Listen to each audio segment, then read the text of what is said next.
Let's take a walk. On my 4th day at the Cassadaga Spiritualist camp, I take a walk around Colby Alderman Park, sprawling affair that's now a nationally recognized historic district, and added in the waterproof historical markers to match. Today we're going to be talking about the decline of the Fox sisters and one of my most significant readings at Cassadaga. But first, let's take a stroll through Cassadaga, beginning at the intersection of, and I'm not kidding, Mediumship Way and Psychic Road. I know, and I took a lot of audio as I was just wandering around this neighborhood for consecutive weeks, so to give you an idea of the vibe. There's no sidewalks here. This feels very NPR of me to do. It feels very This American Life. I feel like a fucking dork.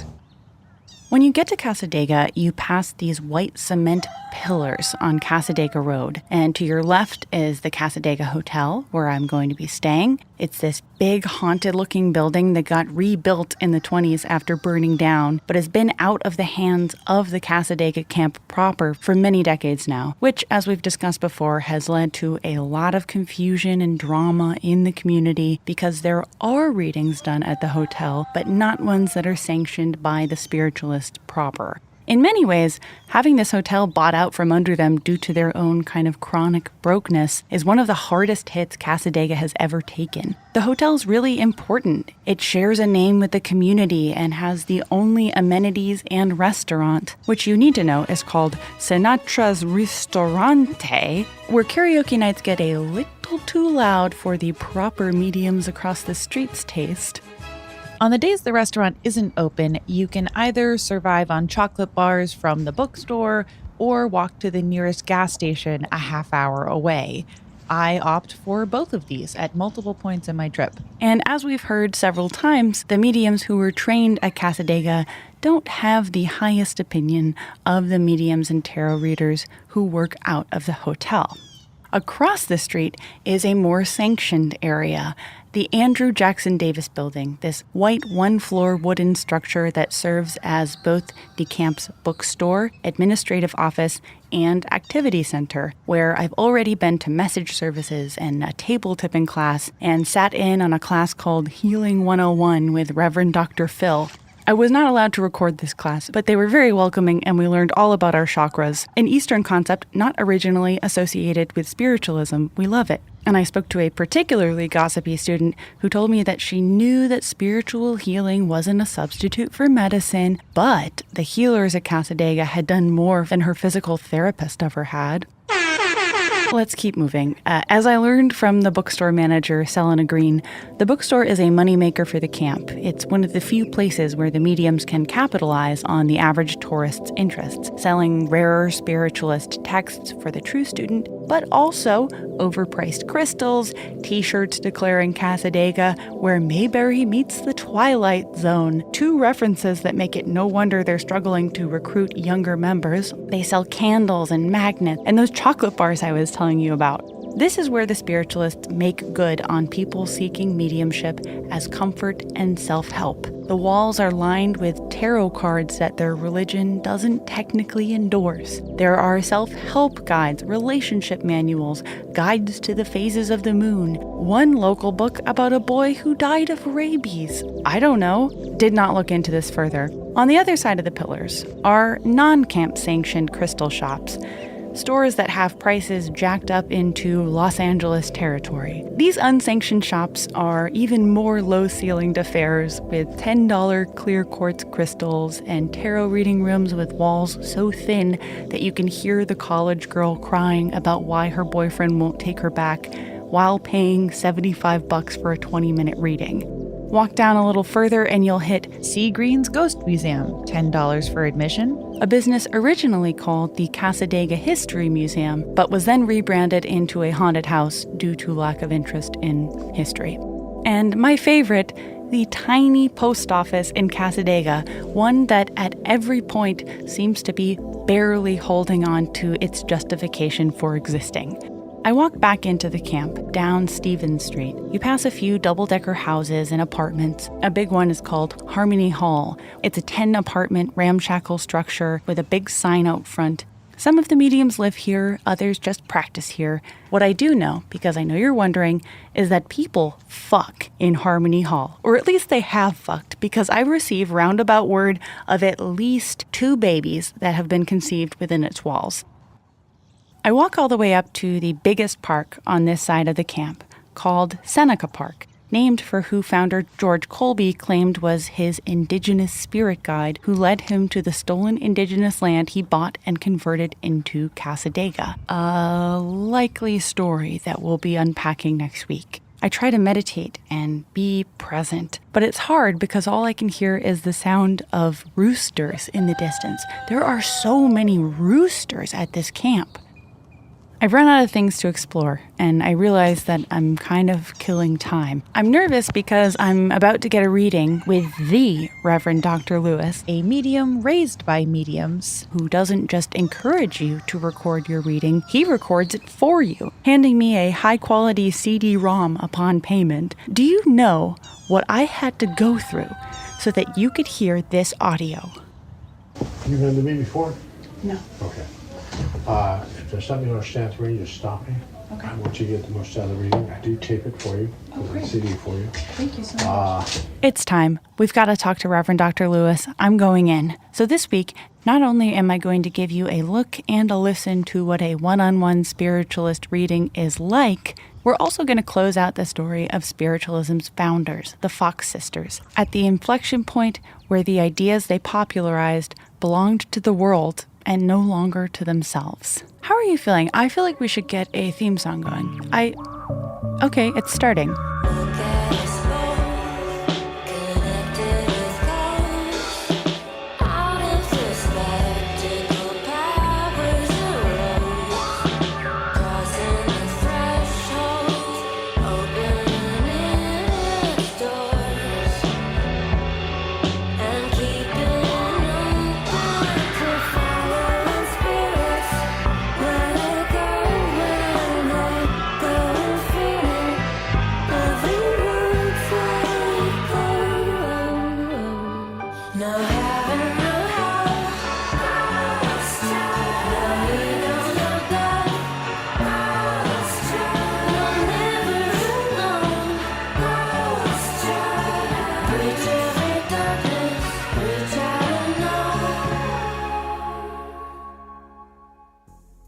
Welcome back, listener. We have so much to discuss.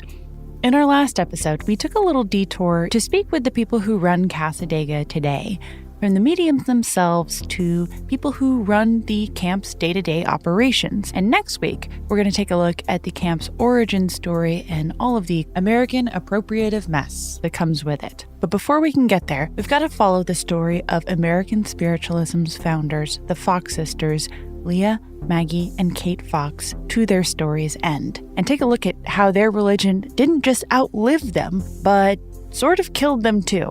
We left off in 1852, and the Foxes, Leah, now 39, Maggie, 19, and Kate, 15, went to Philadelphia, and it was there that Maggie met a boy. And not just any boy, a 32-year-old man, and so not a boy, a very rich man. His name was Elisha Clark Kane, an Arctic explorer from a wealthy Philadelphia family. You know, like one of those rich guys that's like, I can have a job. But anyways, that was what he was doing. By the time he met Maggie, Kane was a successful explorer, and he took an interest in Maggie Fox, definitely not spiritualism. He asked her out and took her on a date to his brother's grave. A little weird, but I guess a good place to bring a Fox sister, and she did become pretty interested in him. Things heated up quickly, and soon enough he was professing his love for her, vowing to end his engagement that his parents were forcing him into, all while knowing that they would never approve a match with a middle-class, new-money girl with no generational assets who made her living talking to ghosts. Kane kept her a secret from his family and gave her the first of many ultimatums. Yes, he loved her, but he could only accept her as his wife if she gave up the religion that she'd founded with her sisters. Of course, Leah Fox despised him.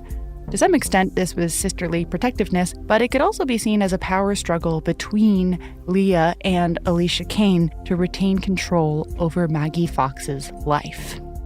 Kane's letters will not endear you to him. He says things like this. "Oh, how much I wish that you would quit this life of dreary sameness and suspected deceit." He would say to her in a series of deeply negging letters. In another, he says this. "I need hardly say that I am gratified to find that you write so ably. You have more brain than I gave you credit for." Just one more, I promise. "You could never lift yourself to my thoughts and my objects. I could never bring myself down to yours." What a dreamboat.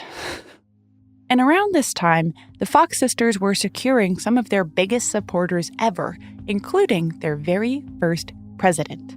During a trip to D.C., President Franklin Pierce and First Lady Jane Pierce saw their 11-year-old son die before their eyes when a train they were on derailed. Jane Pierce would later do a mediumship session with Maggie Fox, and the sisters also met with a number of congressmen and other D.C. locals. The religion was catching on in a huge way in spite of charges of fraudulence and the fluctuating reputations of the sisters themselves. The next spring, Maggie's new boyfriend Kane left for another Arctic expedition, but not before Maggie gave in to his wishes and agreed to leave spiritualism and get an education according to his specifications while he was gone. Maggie's departure from the fold put extra pressure on a 16-year-old Kate Fox, who is understandably getting pretty burnt out from being worked so hard as a kid, in spite of the fact that they were making more money than ever, more than 7 times the annual salary of the average female factory worker. A few years pass as spiritualism continues to expand independently of the sisters. By this time, it was estimated that there were several 100,000 spiritualists in the U.S., and many high-profile spiritualists were trying to get the phenomena experienced within the religion investigated and validated by petitioning Congress for a government committee. This was at a time where many spiritualists were especially enthusiastic about the scientific promise of the religion, but most government officials were still very dismissive. A former Wisconsin governor's request for a government committee was privately mocked as occult science and quickly dismissed. In 1855, the first volume of spiritualist history, called Modern Spiritualism, Its Faiths and Fantasies, Its Consistencies and Contradictions, was published by Eliab Capron, and it was also this year that Kane returned to Maggie Fox. Maggie was understandably thrilled. She was pretty bored, wasn't loving school, and missed conducting seances with her sisters, but she was determined to marry Alicia Clark Kane. But instead of doing that, he showed up at her home several days after getting back from his mission with a document he wanted her to sign disclaiming any relationship they'd ever had together and demanded that she return all his love letters. This motherfucker came back and said, "Just kidding. The engagement is off. Sign this NDA," like he was writing a Marvel movie or something. It makes me mad because at this point, both of them were very public figures. Kane's memoir of his most recent expedition would become a bestseller that was second only to the Bible when it was published. And Maggie Fox was the founder of this on-the-rise religious movement. But in Kane's view, she was a reputational liability. New money. So he gives her this NDA, she agrees to sign it, but he changes his mind, and Maggie forgave him for maybe one of the meanest things I've ever heard of someone you were supposed to marry doing to you. They began to see each other again, something that didn't affect his reputation, but certainly affected her as an unmarried woman who was supposed to be having sex before marriage.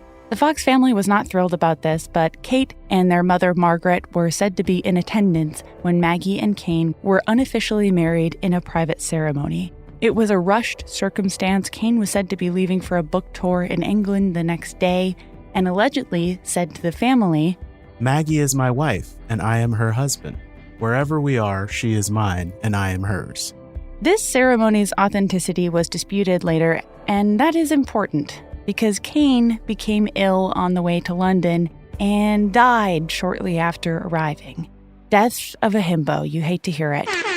Maggie was very upset. She fell into a nervous collapse when she learned this, and the Kane family was swift to cut her out of their bottom line, claiming that their marriage was not legitimate and any money that Kane had appeared to have left behind for her care was not intended for her at all. It's around this time that Maggie became plagued with increasing struggles with alcoholism and finances. She wrote this to Kane's brother after his passing. I know that the doctor must have left some message for me and know that you will not refuse to deliver it even though it gives you much pain in recalling the name of him whose memory is and ever will be sacred. I have always held a religious faith in the deep sincerity of the doctor's love. Meanwhile, Leah and Kate struggled with a series of blows in their religion. In June of 1857, they participated in another highly publicized investigation, this one by the Boston Courier to prove the existence of spirit communication. A Harvard study on spiritualism had taken down famous spiritualist adjacent figures, the Davenport brothers, to be nothing more than excellent magicians who could appear and disappear and create music from seemingly disembodied places. Leah and Kate prevailed in this investigation, but barely. The results of the study said that there was, quote, a little rapping by the Foxes, easily traceable to their persons and easily done by others without the pretense of spirit, nor a table or piano lifted or anything moved a single hair's breadth. So ends this ridiculous and infamous imposture, unquote. As always, there are two sides to this. It was speculated that at least one Harvard man disliked the Fox sisters in particular because they were a friend of the deceased Elisha Kane and thought that his involvement with Maggie Fox had led to his downfall. You know how Harvard guys are, always bonding over shit that makes no sense.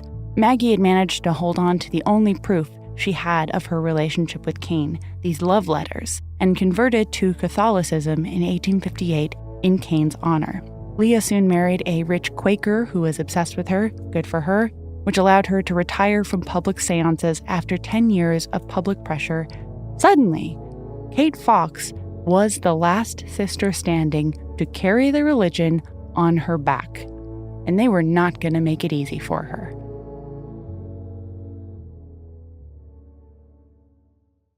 All right, we're back in Cassadaga to a different kind of medium carrying a different kind of spiritualism on his back.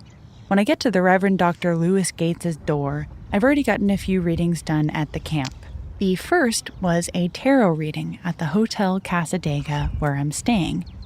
The camp-trained mediums don't seem to have a ton of respect for the card readers at the hotel, and sure, the readings are maybe a little overpriced, but there are Cassadaga mediums who charge comparably, and the rivalry itself seems kind of silly once you actually see a medium or a psychic from both parties. They're both good, and I got to see a tarot reader just inches from my hotel room, which was, for the record, tiny, haunted feeling, and a bathroom the size of a closet that I soon learned does not get hot water. Oh, and the best part, a sign that says, "Do not let cats into the hotel. Our hotel does not allow animals on the premises." And beside that sign, without fail, there were always two cats meowing at the top of their lungs, trying to get into my room from the outside. One of the better things about Cassadaga is it has a community stray cat feeding program called, can you figure it? Cassadaga. It's called Cassadaga. That is truly one of the only bridges between the camp association and their local counterparts. My tarot reader at the hotel was with a woman about my mom's age, early 60s. And like most of the psychics and mediums who work at the hotel, she has this pretty cool sweetheart deal. They get to practice upstairs in this 100-year-old haunted hotel. They're given their own hotel room to give readings in, and they get to design it as they choose. So the room I walk into is covered in pastels, there's a ton of light, and I have a tarot reading that I would say is pretty solid. It's funny to me that so many spiritualists dismiss tarot cards as strictly a parlor game, not because it's technically incorrect, but you might recall the seance was considered a parlor game for many years. And many spiritualists used early versions of the talking board, which would become the Ouija board, which was also a parlor game. The modern spiritualist movement's relationship with tarot cards is kind of interesting to me. At the camp formally, it is not something that is used or done and seems to even be kind of looked down on by some mediums. My theory of why they no longer tend to appear in modern spiritualism, which is much more focused on the mental, is because of how many tools were proven to be fraudulent in their era. But it's a good reading. The tarot reader pulls cards and asks me about myself and interprets what's happening. She pulls the World card. She pulls the 3 of Swords, the 4 of Swords, a need to rest after getting stabbed in the heart 3 times. And like any good reading experience, some of it is just weird. She says things like this. Spirit wants you to hear. Living in the past makes you dead in the present. That was, by Bill Belichick, the football coach. I also got a reading done with a formal Cassadaga medium. Before I go see Louis Gates, I meet with a former Wall Street employee who moved to Cassadaga after 9/11. She has me sanitize my hands and the pen and the pad of paper she gave me to take notes, no recording allowed, and the reading is hit and miss. Like many readings are. I don't think I'm going to be a fashion designer. I wear like 3 shirts and 1 pants. But she does channel my grandmother incredibly well, giving specific details down to the red scarf that she'd wear to church on Sunday, the fact that she secretly smoked cigarettes to the point that she was only caught with them on the day she died out of nowhere, the fact that my dad was around the same age his dad was when he passed away. So by the time I get to Reverend Dr. Louis Gates, I'm a little guarded. At this point, I've seen him all over the camp. Healing at Sunday services, giving spirit messages, and teaching the table tipping class I took. He's a 3rd-generation medium, so he knows American spiritualism probably better than almost anyone practicing in the country. When he opens the door to greet me, he just starts. The second he opens the door, I enter the house he practices in with his wife, Marie Gates, and he guides me right inside. Wastes no time. He's got a ton of energy, and he's recording the whole thing on this CD-ROM recorder, which I wasn't even aware was a thing that existed. But that means you can hear it too. If I'm not looking at you, I'm not ignoring you. I know you're there. I just watch what they're doing. So if I'm looking over there, somewhere else, I'm not ignoring you. I know you're there. Okay. I've already done like 4 readings this morning, so I'm a little wired. And yeah, he's a little wired. I've never heard so many ideas channeled and thrown out there from a medium so quickly, in what seems to be this effortless motion that felt kind of jarring and kind of cool. Not everything resonated or made sense to me. In fact, listening back to this, even less made sense to me than I thought did in the moment. But some of it felt true and resonant. You're just kind of pelted with information and ideas, and even if something isn't making sense to you as he looks past your head to the wooden floorboards to describe something like this. I have a gentleman sitting over there on the floor, but I haven't figured out what he's doing yet. I just haven't figured out what he's doing yet. But I feel like his passing was extremely sudden, extremely quick when he passed. It would have been a quick passing, but I feel like he was quite sick. He was sick, he says. His body was giving up on him. You barely have time to register it before he's moved on to something else, in which he, and I'm paraphrasing, low-key says I'll never get married. He says this a lot. If you're married, I don't see it. So if you're married, I don't see it. You're on the path behind yourself. Okay. Also, he says I don't belong in Florida. You have no business in the state of Florida. I'm not going to kick you out. You have no business here. You live here? Oh, thank God. It's interesting because the Reverend Doctor is going back and forth between psychic abilities and mediumship abilities here. As I've been told by Pastor Not Pastor Deb before, all mediums are psychics, but not all psychics are mediums. Psychic work, as I understand it, is more of the prediction of the future, reading your energy, talking about the fact that you're never going to get married. Mediumship is the guy sitting on the floor who died suddenly, not channeling something from the generalized universe, but a message from a specific individual spirit. Both of these practices line up cleanly with themes that spiritualists have followed forever. Themes of self-improvement, general optimism, the golden rule, and comforting messages from this group of spirits that are meant to be your guides through life.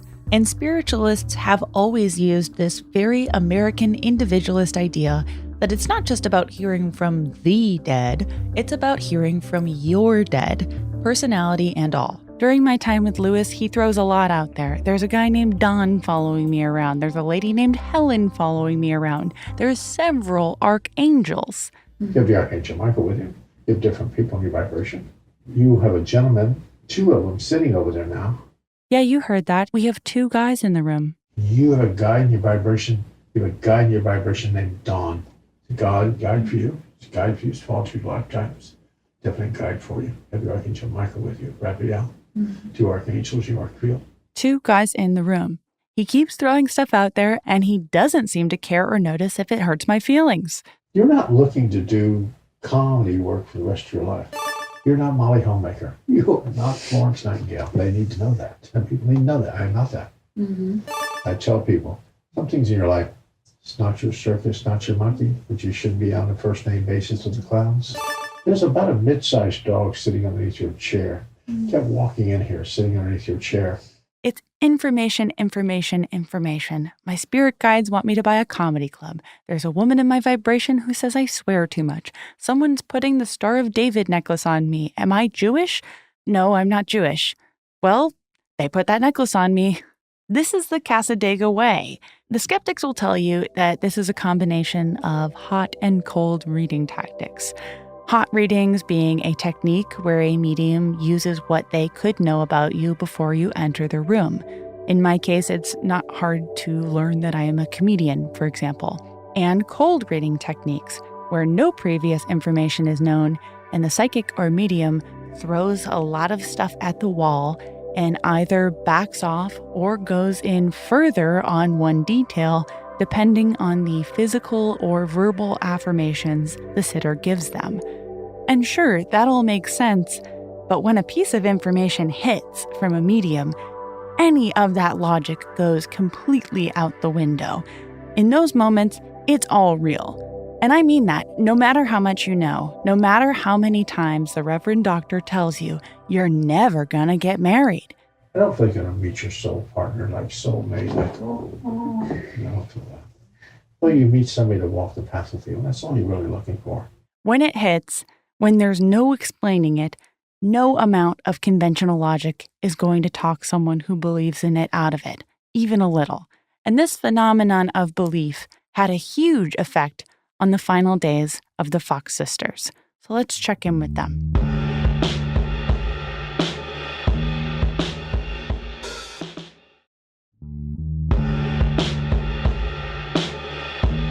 The last 25 years of the Fox sisters' lives is at times baffling and other times tragic.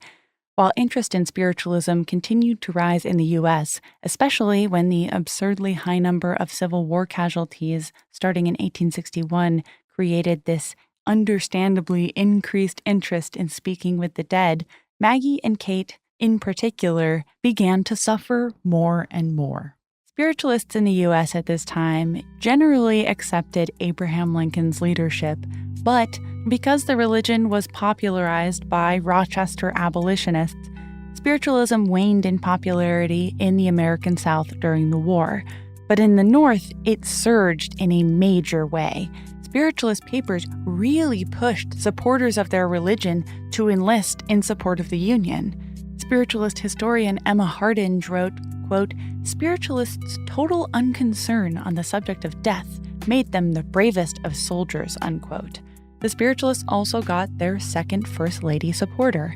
After losing her 11-year-old son Willie to typhoid fever in 1862, First Lady Mary Todd Lincoln became the latest White House resident to engage with spiritualism and was said to have held as many as 8 seances in the White House.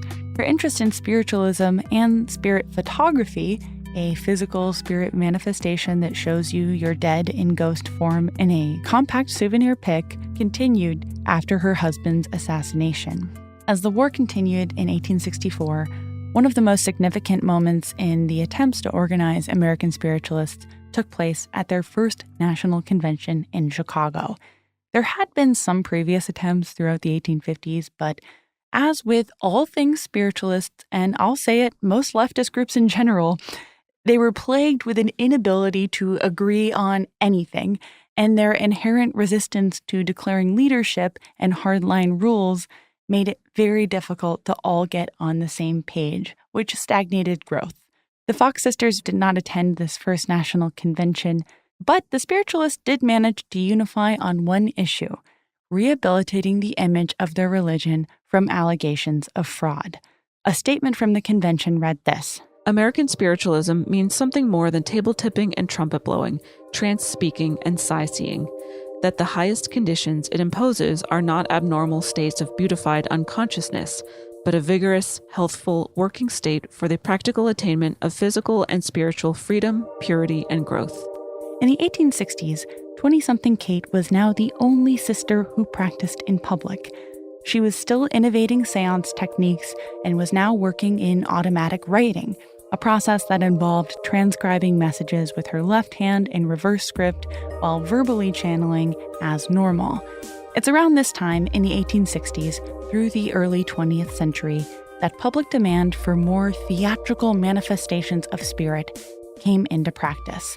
Other examples included full-body manifestations, something that Kate was said to do for a wealthy banker client who had lost his wife.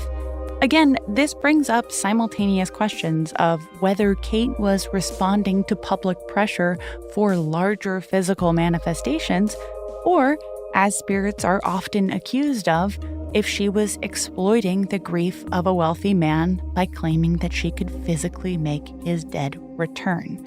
Hoo boy. By the end of the Civil War, more Americans were killed than in World Wars I and II combined. President Lincoln was assassinated, and the extremely fraught period of Reconstruction in the U.S. began.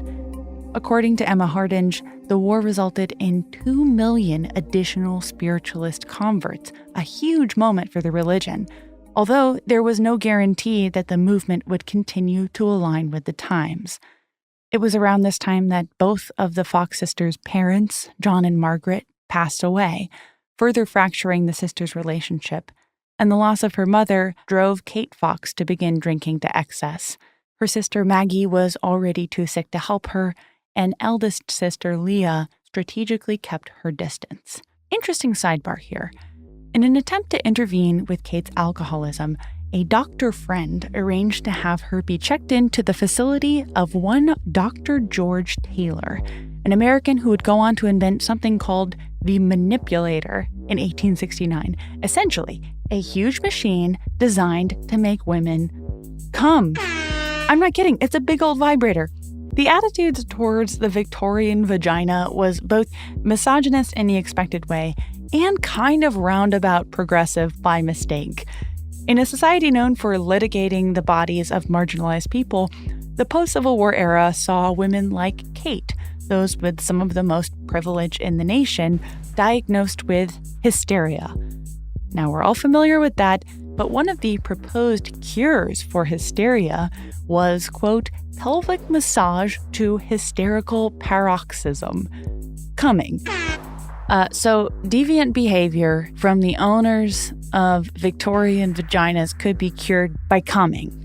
Although, of course, the procedures didn't make it sound as if this had anything to do with pleasure in a culture that famously assumed that pussy shan't squirt without the guidance of good dick, and was predicated on the idea that women were emotionally and intellectually inferior, thus hysteria. There were doctors whose job it was to make you come. That's just history. Dr. Rachel Maines, a sex historian and the author of The Technology of Orgasm, said this of the good Dr. George Taylor. Dr. Taylor advised colleagues that women would tend to want more treatment than they really needed. They would overdo it if you let them. These scamps, these freaks, they're coming all over town. Hide your children. Kate Fox's time with Dr. Taylor was, by all accounts, really fun for her. He'd pioneered something called the Swedish movement cure, which encouraged regular vibrator stuff, along with exercise, massage, an all-vegetarian diet. And this worked for her for some time. But of course, it couldn't cure her financial issues or her addiction.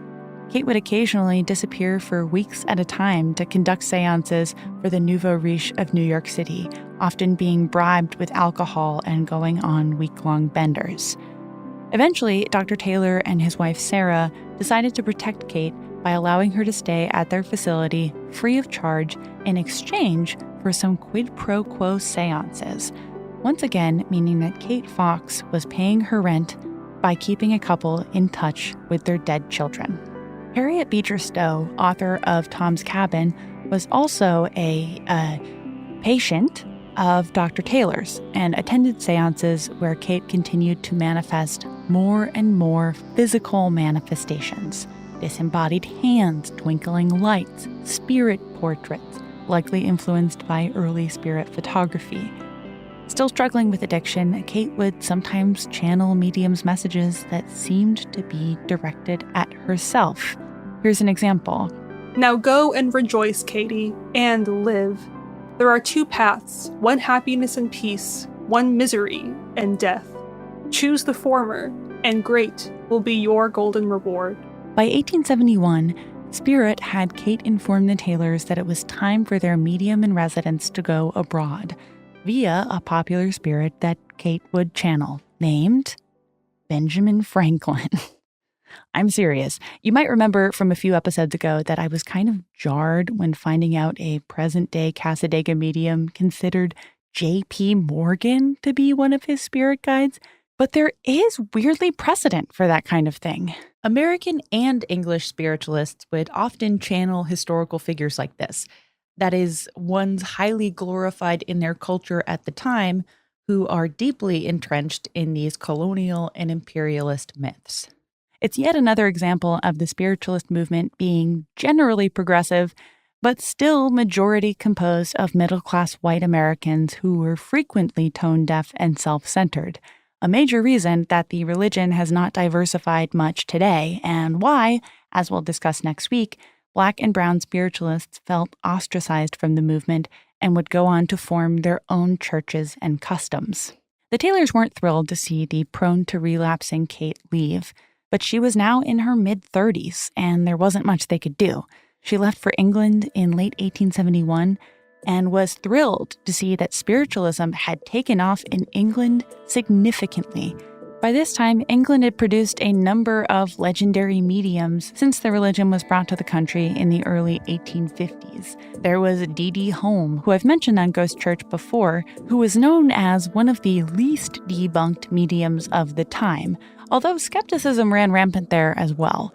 My favorite example is a Victorian writer power couple, Robert and Elizabeth Barrett Browning, went to one of Home's seances in England once, intriguing Elizabeth, but prompting Robert to write a brutal takedown poem called Mr. Sludge the Medium. Look at me. See, I kneel, the only time I swear I ever cheated. Yes, by the soul of her who hears, your sainted mother, sir. All except this last accident was truth. It's really long. It's like this Victorian diss track. It's good.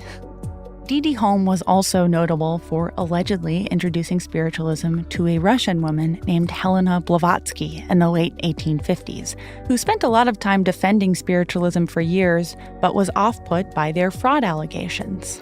Eventually, using a number of ideas she'd learned via her travels in Tibet, India, and all across the East, she brought concepts like karma and reincarnation into existing spiritualist rhetoric and founded her own movement, Theosophy, in 1875, a movement that was also plagued by accusations of fraud. Queen Victoria was rumored to have either attended or maybe even held spiritualist seances after the death of her husband, Prince Albert, in 1861. So it was an even bigger boon to the English spiritualist movement when the Kate Fox married an Englishman. Now 35 years old, she met a widower named Henry Dietrich Jenkin, who didn't just believe in spiritualism, so did his parents. She had 2 kids with him, Ferdinand in England and Henry Jr. while visiting her sisters in New York, and her happy married life and ability to continue practicing her religion kept Kate on the wagon for a long time. But as always, things remained needlessly chaotic in America. In 1872, there were 2 spiritualist-adjacent failed presidential campaigns. Longtime Fox family friend Horace Greeley, who Kate had spent the summer getting an education from when she was just a kid, had failed in his presidential bid against Ulysses S. Grant, and died shortly after in a sanitarium. More interestingly, many American spiritualists were embarrassed when a medium named Victoria Woodhull became the first woman to ever campaign for the American presidency. Her campaign is considered to be pretty historic now, but was treated like a joke in its day. Woodhull had worked as a women's rights advocate for years. She'd been pro-abolition. She had been a pusher of the concept of free love, which at this time only meant the right to get married, divorced, or have children without social restriction. And then there were some eccentric things. She listed Frederick Douglass as her running mate, which I guess she never told him about. All this to say, the spiritualist did not claim her, and her public presence was considered to be an embarrassment to the movement. Because sure, ghosts are real, but a woman for president? I'm going to be sick. I have to go get on that big scary vibrator again. By the mid-1870s, Kate and Maggie's relationship with their older sister Leah hadn't improved very much. Kate wrote in a letter to fellow medium D.D. Home that, "My sister, Mrs. Underhill, who was more than 23 years older than myself, was always jealous of me, and when my blessed mother died, we were not on speaking terms." But she was working on forgiveness, explaining that, "At times I find the shadows of her unkindness lingering in my heart. I try to remember that she is a changed woman, and a good woman."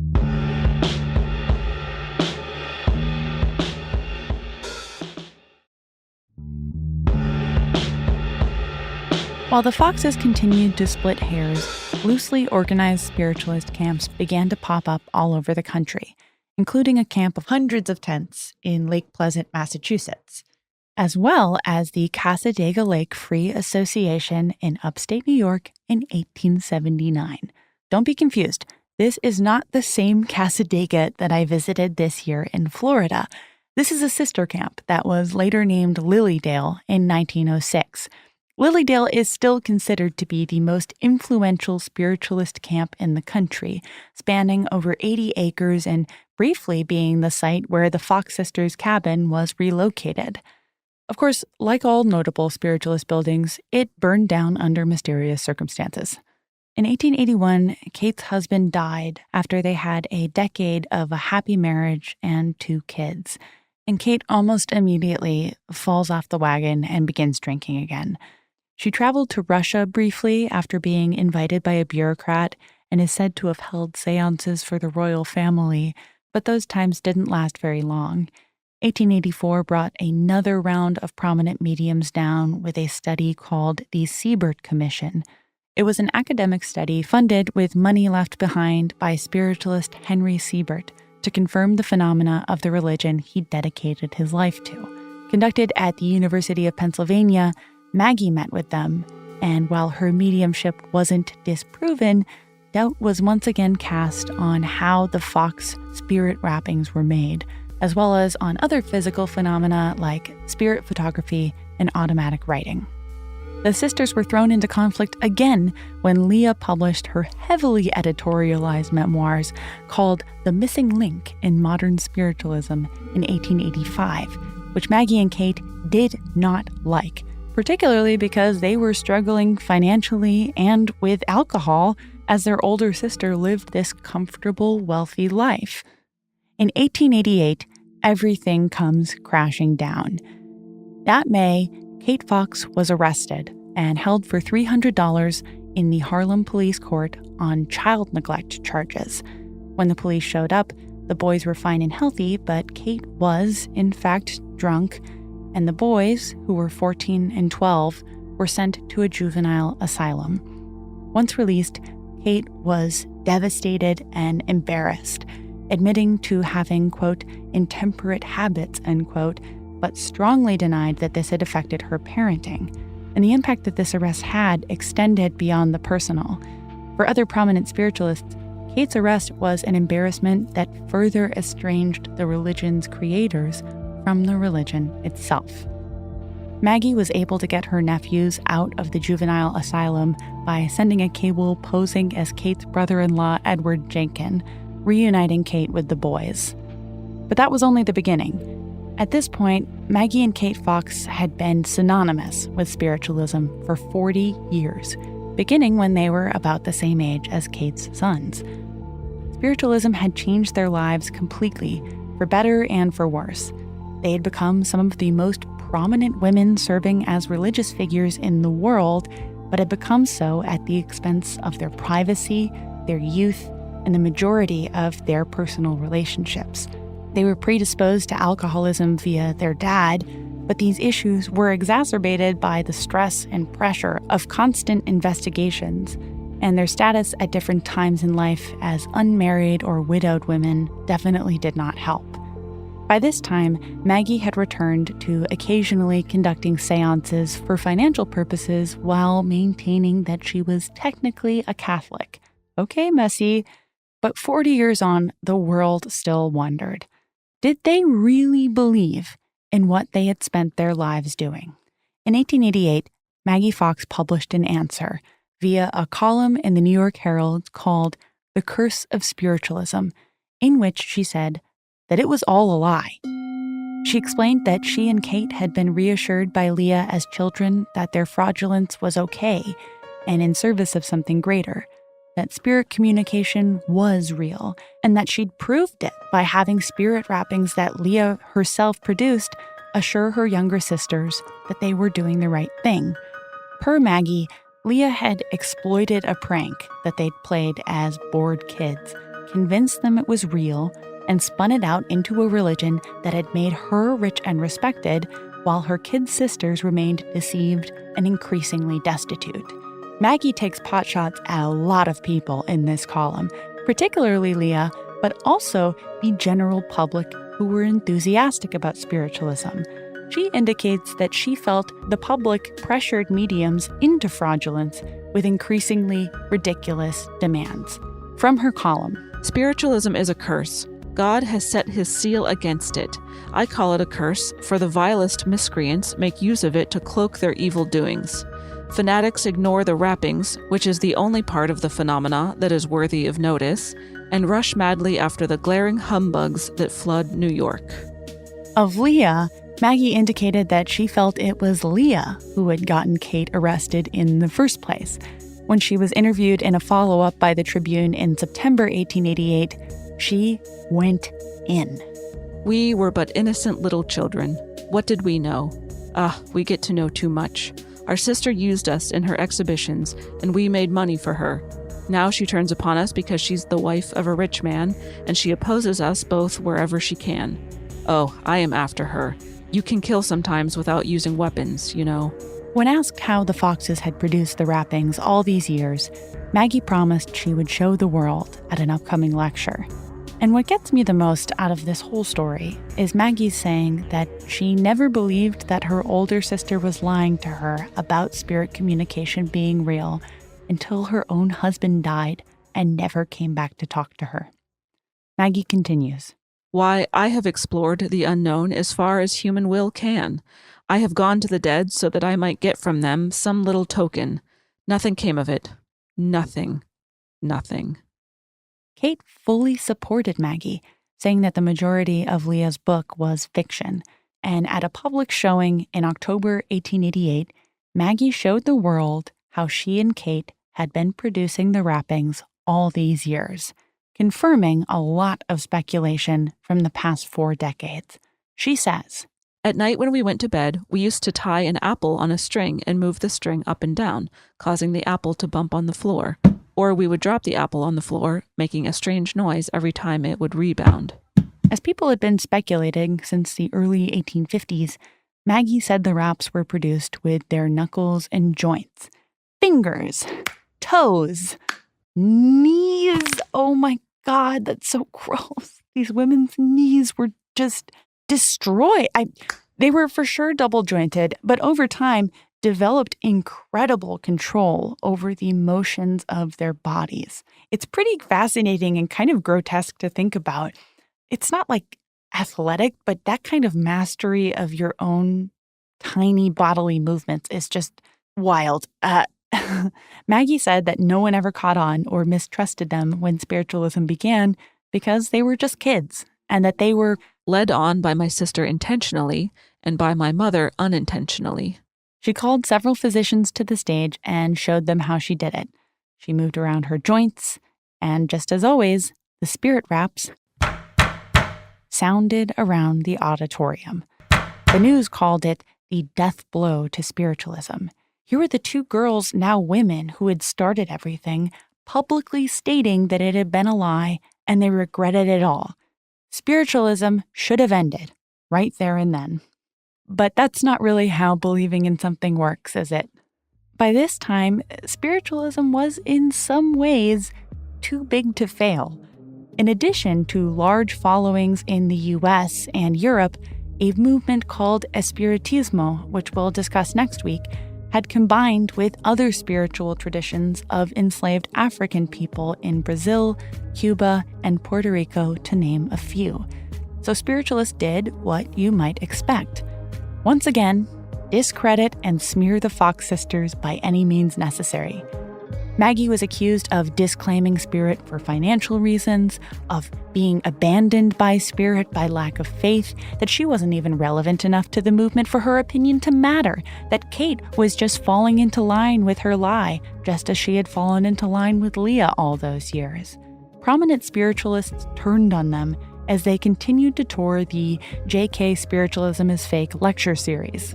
They stuck by this for a good year, but here's the part that's wildest of all. A year later, they took it back. Maggie apologized for ever having said that spiritualism was a lie, now saying that, quote, "Would to God that I could undo the injustice I did, the cause of spiritualism." She said the Catholics had made her do it, and certainly not that the wealthy spiritualists had pressured her to recant her statements. Maggie implied that she would do another lecture tour. The JK Spiritualism is Fake lecture tour is fake lecture tour. It didn't work. Leah passed away peacefully at home in 1890 in her late 70s, the child abuse accusations never really affecting her. And in fact, the backlash against her younger sisters only elevated Leah's status among longtime spiritualists. Kate redacted all of her denials of her religion as well, and once again started doing seances for the Vibrator family, the Taylors, but would still disappear on drinking binges before passing away mid-binge at only 55 in July 1892. Shortly before she died, she channeled the spirit of Benjamin Franklin for the Taylors one last time, saying, "There will be no loss. God bless you, now and forever." Maggie was poor and living at a friend's apartment when she grew sick in 1893, dying in her sleep at 59. There was no money left, but a friend arranged for Maggie and Kate to be buried beside each other. And that's the story of the Fox sisters. They are tough cultural figures to parse. On one hand, I'll be honest, Leah Fox feels like a pretty standard girl boss of her era. A single mom in her 30s, barred from most lines of work and certainly most lines of power. She was a single woman who couldn't even vote. When her little sisters stumbled onto this local phenomenon, she saw an opportunity and exploited it to create space for herself that didn't exist. But Maggie and Kate Fox, that's a little harder. They were kids, and it's much harder to understand what they believed and what they didn't, and for how long. To this day, people generally cast Maggie and Kate as knowing that their seances were a fraud the whole time. Here's a drunk history clip to that effect. Spiritualism has taken off to that point. And so basically what Maggie Fox has done is made her and her sisters irrelevant. So after Maggie realizes that her life is nothing when she's not a medium, she just drank a bunch of booze till she died. But I don't know. I do believe that they were playing a prank on their parents that got way blown out of proportion. But I also believe that if your much older sister tells you something is true when you're a child, you will probably believe it. Faith has skull-fucked so many people, often because of what they internalize as true when they're very young.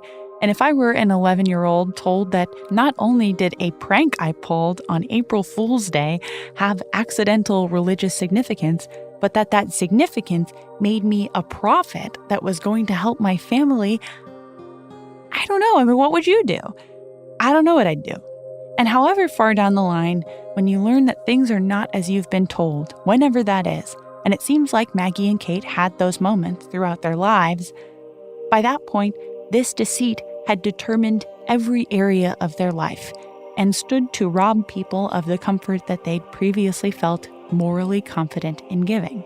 If Maggie or Kate truly knew that they were fraudulent, that's up for criticism, and it should be. In particular, I don't think that any grieving parent should be misled. But there's too much gray area for me here. I'm a grieving person doing way too much of this shit right now. I'm making a whole ass show about shades of gray and skepticism as it pertains to spiritualism. But I still went to a medium last week. And I don't know if I went for the truth, but I do know that I went for comfort. And I got that. And if that medium has a crisis of self 3 weeks from now and contacts me and says it was all a hoax, I would say I still got what I paid for. But I don't know. Everyone's different. Maggie and Kate Fox were not perfect baby angel religious prophets that they were often framed as, but I think they're worth empathizing with. Well, not so much on Leah for me. She lived till 80 off their backs as far as I'm concerned. Who cares? Faith is fucked up when you're a kid, and being lifted as a prophet while propping up your older sister's fraud probably doesn't help. By 1893, over 45 years after two sisters had heard rappings in Hydesville, the Fox sisters were gone. But spiritualism was just getting started. And just a year after that, the Cassadaga Lake Free Association decided it was time to open up a new camp that would stay open year-round in Central Florida. Speaking of which, let's see how the good Reverend Dr. Lewis lands this plane. By September, October this year, I don't think you're in a relationship. I think you could be in a very extremely powerful friendship with somebody. Yeah, he's still telling me that he doesn't think I'll ever be in love my entire life. But it's fine. We finish our session and I pay him $40 for 45 minutes. And for those not plugged into the going rate for mediumship, this is low. About half of what the other Cassadaga medium I visit charges. It's another way that Reverend Dr. Lewis is old school. Past generations of Cassadaga mediums never wanted to charge for their work at all, implying to do so would be to cheapen their gifts and make spiritualism less generally accessible. Today's mediums do charge, different rates, and a showing of respect for each other's labor, although it still is a controversial issue. As I'm heading out, I ask the Reverend Doctor what the rest of his day is like, and he tells me he has a session coming up this afternoon he needs to get ready for. It's a family of middle-aged siblings who are looking for buried treasure that a dead father said might be buried somewhere in their house. Delightful. So, no, of the 3 readings I have at Cassadaga, 2 of which from long-time certified mediums, nothing completely blew me away. And that's fine. For people who come here, that's a calculated risk you take, I think. I sought them out and not the other way around. Where the situation can get predatory is when mediums and psychics work with the police, for example, an issue we'll talk about in a future episode. That's a hard line. If a medium is seeking you to give false affirmative hope, run the other way. After I leave my reading with Reverend Dr. Lewis, I walk past the library, around the corner, past the shop where they charge $90 to talk to you behind a thin sheet, and back to my hotel room where there's no hot water. It's funny because I've walked around most of the camp at this point, around the parks, the ferry trail, the huge Floridian forest where there's a few marked bamboo poles that memorialize where either a hotel or a sanitarium burned down, depending on who you ask. And I've definitely been to the gas station. But one element of the camp always stands out, something that's visually and verbally referenced all the time, because it is a critical part of the founding myth of Cassadaga, and that is the Indigenous Spirit Guide. But for all the talk of respecting and referencing Indigenous culture, this is not a history that's available in Cassadaga, any more than the tragic side of the Fox Sisters story is one that's ever referenced. So next week, we're going to tackle the next spiritualist myth, the tangled colonial mess, and we'll take a detour to the world of Espiritismo. All that and more on next week's Ghost Church. Ghost Church is a Cool Zone Media production created, written, and hosted by me, Jamie Loftus. The show is produced by Sophie Lichterman, edited by Ian Johnson. Our theme song is by Speedy Ortiz, that's Sadie Dupuy, Andy Moholt, Audrey Z. Whitesides, and Joey Dubeck. And music is by Zoe Blade. Special thanks to guest voices this week, Ian Johnson, Sophie Lichterman, Shireen Lani Yunus, and Caitlin Durante.